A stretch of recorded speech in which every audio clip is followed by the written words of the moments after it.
Hey everyone, this is Zero Cat here, bringing you another deck tech video. Today I'll be going over the Orzhov Midrange deck I was playing my last few weeks that I was playing on my channel, and I'm here to talk about it. So I'm gonna talk about the deck, talk about all the cards, and then later on talk about what I liked about it, what I loved about it, what I would change, as well as what I think about it in the current meta.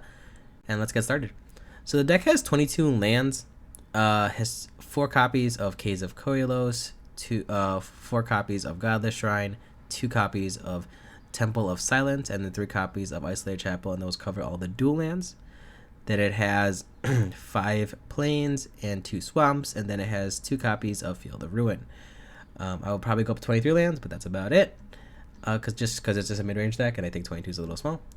And then let's go talk about the 1-drops. You have 3 copies of Fatal Push, and 2 copies of Eliminate, 2 copies of Heartless Act, and 4 copies of Trial of Ambition.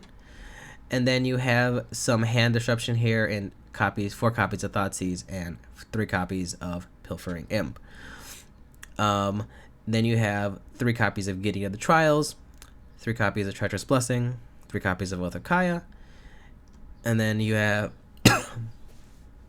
1 copy of Demonic Pact, 4 copies of Doom Foretold, which is kind of very important in this deck, 3 copies of Turgid, God of Fright, and then 3 copies of Euron.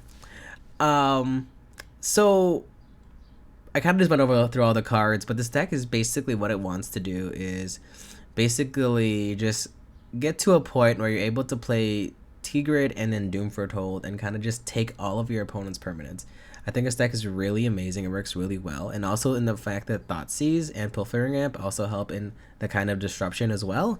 Makes it really good. And I don't know if you know what Tigrid does, but basically whenever an opponent sacrifices a non-token permanent or discards a permanent card, you may put that card into the battlefield under your control as well. And the flip side of Tigrid's Lantern, which is basically target player loses 3 life unless they sacrifice a non-land permanent or discards a card. And for 4 mana, you can untap the Lantern. And basically what you want to do is just be able to just get to a certain point in the mid-range and control the board game with Tigrid. Other than that, I think this deck does really well getting to that point. The fact that it stalls quite a lot, like Treacherous Blessing gets you there. Treacherous Blessing lets you draw 3 cards, and as well as all this removal lets you basically control the board where they're not having a lot of creature spells. And Gideon also helps in that stall tactic, because Gideon Trials is one of those cards where it's just like, oh, you need to be able to get rid of Gideon first before you win the game. So it's one more thing that your opponent has to deal with.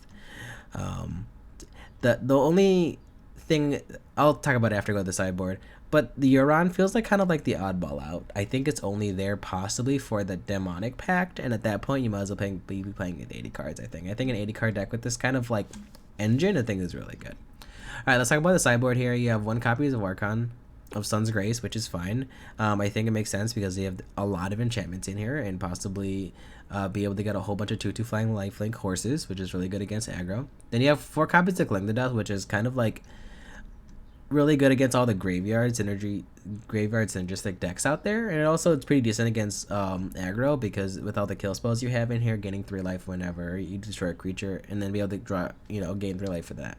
4 copies of Dress for just because of the control matchup.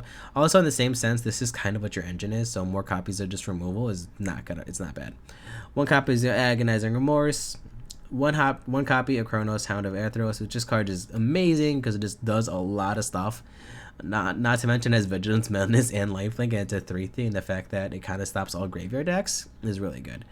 The fact that it does not stop Mob Boss, because it says creature cards and graveyards can't enter the battlefield. So artifacts still can enter, so just watch out for that. Then you have Vana, Butcher of Magan, which is I think a really good mid-range card to be able to destroy anything for paying 7 life, which is really good. And then you have 3 copies of Ashiok, which is amazing. It's more graveyard hate, and the fact that spells and abilities your opponent's control can cause their controller to search their libraries, which is not a lot, but I think for like Niv Delight decks, which is really good. But also in the fact that it also gets rid of graveyards as well, so I think it's really good. That being said, I think this deck is amazing, and like I said, the only thing I probably would change, maybe change this up to an 80 card deck. I think you can definitely fit it in there with all these combo pieces in this deck, and I think it'll be really good. In the current meta, I think it's fine. I think when I played it, I went like 50-50. That's almost a goal pop. It's not almost impossible 50-50. I lied. I went 2-3, which I think is fine. Which I think is okay, and I think I would have won a third game at this. But I think when the engine is close flowing, it's kind of just like, yeah. So yeah, I think this deck is really fun. I would definitely try to play it out. I think it's and there's a lot way to change this deck so that this card is an all-star, and I think it is. And the fact with the current bans, I think Pioneer is definitely getting a big shift of change moving forward. Other than that, guys, let me know if you have any more questions about this deck. I can try to answer them and leave in the comments below. Other than that, I will see you all next time. Thanks for watching, and as always, guys, take care of yourself, love one another. I'll see you all next time, guys. Bye for now.